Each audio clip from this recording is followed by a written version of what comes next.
નેજો દેવલોકનો આ નેજો છે, ધરતી પર આવ્યો. જીવાત્માનો જો ઉદ્ધાર કરવો હોય તો સત્ય હોય તેમાં ભળી જવું પડે. સત્યમાં ભળી જાઓ. આ દેવ તત્વનો આ નેજો છે, સ્વર્ગનો નેજો છે, બ્રહ્માંડનો નેજો છે. જ્યાં સત્ય હોય તેમાં ભળી જવું. જો ભળી જશું તો શું કરવું પડશે? આપણે અવગુણ. હા,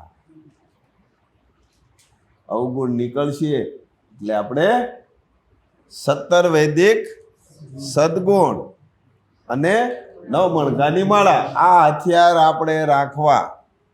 એવું નહીં કે બસ ભળી ગયા નહીં, પણ હથિયાર તો જોશે. હથિયારની જરૂર પડશે અને લક્ષ્ય નક્કી થવું પડે. લક્ષ્ય કેટલાય લક્ષ્ય નક્કી કર્યું? ઘણાય કર્યું. શું લક્ષ્ય નક્કી કર્યું? હા, તો એના માટે શું કરવું પડશે? આચરણ. વાહ! લક્ષ્ય કદાપી ભૂલાવવું જોઈએ નહીં. ગમે એવી પરિસ્થિતિ આવે, ગમે એવો સંઘર્ષ આવે, ગમે એવી વિટમણાઓ આવે, છતાં લક્ષ્ય ભૂલવાનું નહીં. ક્ષણિક હોય, વિટોળીઓ આવે એ ઘડીક જ હોય. એ સમયે સ્થિર રાખી સ્થિરતાનો ગુણ લઈ લઈ વિટોળીઓ જાય. એમ અમુક આવે, કારણ કે આગલું આવે ને આપણું આગલું, હા, લોન ઉપાડી હોય એ આવે ને હપ્તો, પણ એને શાંતિથી ભરી દી પછી પાછી નિરાંત. એમ ધીરે ધીરે ધીરે ધીરે હપ્તા ભરાતા જાય. પણ એવું કરીએ કે હવે લોન જ ન ઉપાડીએ તો આવે જ નહીં. કોના હાથમાં? હા, ખોટા ખર્ચા જ ન કરીએ તો કોઈ વસ્તુ આપણે કંઈ કરવું જ ન પડે. અને ખાવાનું જ કોઈને ખૂટવાનું નથી. ખૂટે? 12 મહિનાનું કોઈને ખૂટવાનું જ નથી. સરસ. લક્ષ્ય ધ્યાનમાં રાખીને આગળ વધો. महापात्र ने अभी कहा, जितने ज्यादा संघर्ष होंगे और कितने भी संघर्ष हो, लेकिन लक्ष्य को कभी भी भूलना नहीं है. श्री महापात्र सदैव कहते हैं कि संघर्ष ही जीवन है और संघर्ष ही आनंद. कैसे? चलो समझते हैं. आज हम सबको मोक्ष चाहिए और उसके लिए भी श्री महापात्र ने हमें 9 मोती की माला और 17 वैदिक सद्गुणों दिए, जिसका आचरण हमें करना है, जिसके लिए हम अथात प्रयत्न कर भी रहे हैं. 9 मोती की माला में से पहला ही मोती है स्वभाव बदलना, जो हमें करना होगा और जिसके लिए हम कोशिश भी कर रहे हैं. लेकिन पता कैसे चलेगा कि हमारे अंदर कितना परिवर्तन हुआ? विद्यालय में साल के अंतिम समय परीक्षा ली जाती है, जिससे पता चलता है कि विद्यार्थियों को जितना पढ़ाया गया है उसमें से उन्हें कितना याद रहा, उन्होंने कितना समझा. वैसे ही संघर्ष अर्थात हमारे जीवन की परीक्षा. संघर्ष के समय हमारा स्वभाव कैसा है, हम कैसा बर्ताव करते हैं, उसी से पता चलता है कि हमारे अंदर कितना परिवर्तन आया, हमने कितना आचरण में लिया. जितना ज्यादा समस्या होती है उसका समाधान हमें निकालना पड़ता है और उसी को हम संघर्ष कहते हैं. ज्यादा से ज्यादा समस्या हमारे मन के विचारों से आती है. इसलिए तो श्री महापात्र सदैव कहते हैं कि मन की नहीं बल्कि बुद्धि की सुनिए. अब मान लो हमारे समक्ष एक व्यक्ति खड़ा है जो हमारे ऊपर गुस्सा किए ही जा रहा है बिना कोई हमारी गलती के. अब ऐसे समय पे हमारा मन क्या कहेगा कि वो व्यक्ति को 2 चपेट लगा दूं और उसके ऊपर गुस्सा करके उसे बंद कर दूं कि मेरी कोई गलती नहीं है, तू बंद हो जा. लेकिन वही बुद्धि रोक के हमें कहेगी कि उसकी बात सुनो, समझो, अगर भूल है तो स्वीकार लो, अगर नहीं है तो दूसरे कान से सुनो और एक से निकाल लो. બોલવા દો ને, એના મોઢે બોલે છે ને, આપણે શું? આપણને હું કામ અસર થવી જોઈએ? આપણને અસર થાય એનું કારણ શું? હા, એ મનને આ બધું થાય, બુદ્ધિને કાંઈ ન થાય. હા, જે કાંઈ કરે છે એ મન કરે છે.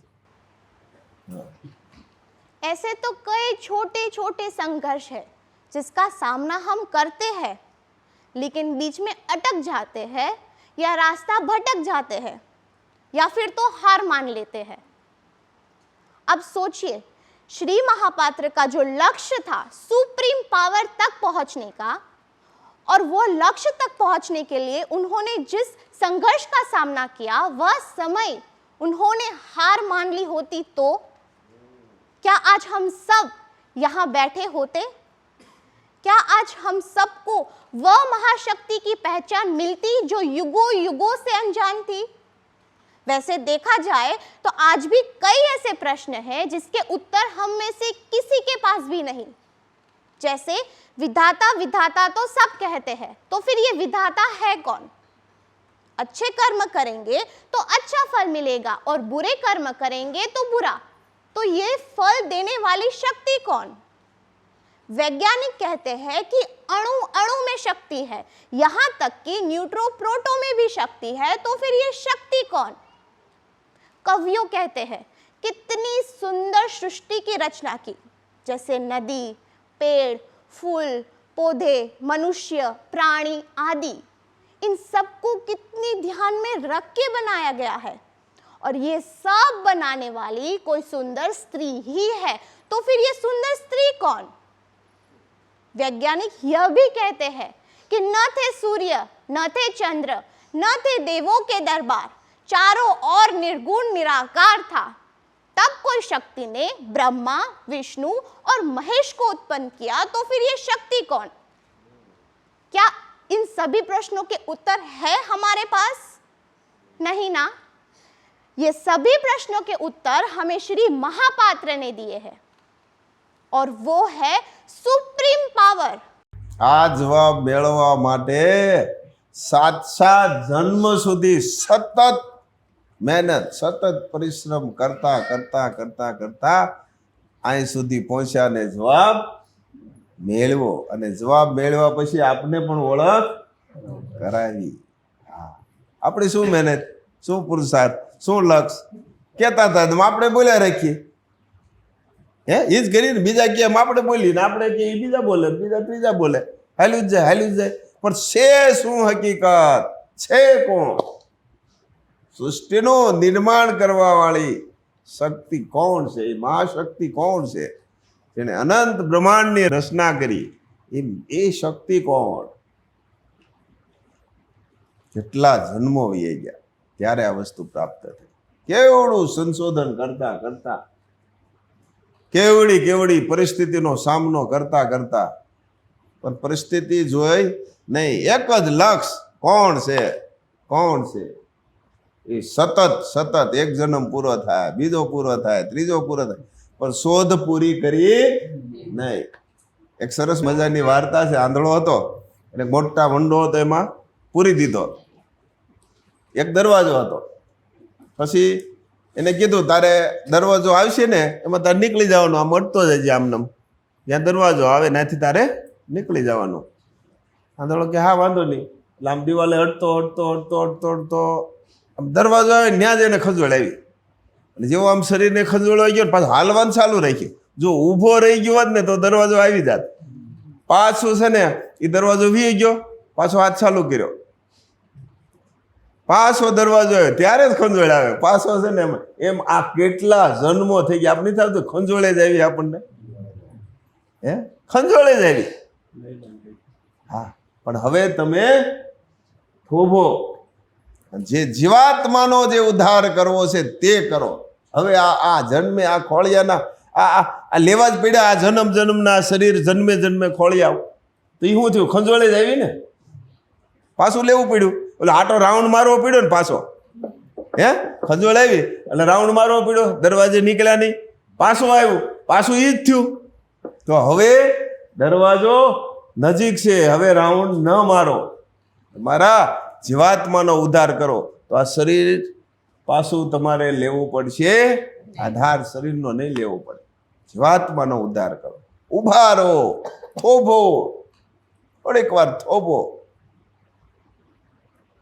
જો થોભશું તો જ આ વસ્તુની ખબર પડશે ને. અને એના માટે 17 વૈદિક સદગુણ અને 9 મણકાની માળા. ઊભા રહી જાઓ. કોઈ પણ પરિસ્થિતિ આવે, ગમે એવી સ્થિતિ આવે, ઊભા રહી જાઓ. પણ ઊભું રહેવાનું કોઈ કીધું નહીં. બસ હાલતા રહ્યો, અડતા જાઓ. એક દિવસ દરવાજો આવશે, કોઈ દી નો આવે પણ એ વિયો જાય. એમ એક જન્મ પૂરો થાય, પાછો રાઉન્ડ, પાછો બીજો જન્મ પૂરો થયો, પાછો રાઉન્ડ. આવા તો કેટલા ને કેટલા રાઉન્ડ માર્યા. તો હવે દરવાજામાં બહાર નીકળવું છે કે હજી રાઉન્ડ જ મારવા છે? તો આ છેલ્લી यूं कह लो कि श्री महापात्र का अनेक जन्मों का तप है ये महाशक्ति, और ये महाशक्ति तक पहुंचने के लिए हमें सबसे सरल रास्ता बता दिया है.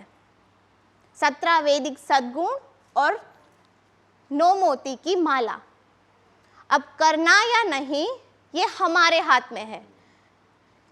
जो संघर्ष का सामना श्री महापात्र ने किया वो तो लौकिक के साथ साथ अलौकिक का भी था, लेकिन हमें तो सिर्फ लौकिक संघर्ष ही आ रहे हैं. श्री महापात्र की हयाती है. अगर वहां हम तैयार हो गए तो फिर हम कभी भी हार नहीं मान पाएंगे, क्योंकि स्वयं उन्होंने हमें तैयार किया है. लेकिन अभी हमें करना है कि हमें उनके द्वारा दिए गए अनमोल विचार को जीवन आचरण में उतारना, या फिर एक कान से सुनना या फिर दूसरे से निकालना. जय मां विश्वम्भरी. એક જ લક્ષ્યને ધ્યાનમાં રાખો. મારા જીવાત્માનો ઉદ્ધાર કરવો છે. સતત થવું જોઈએ. જય મા.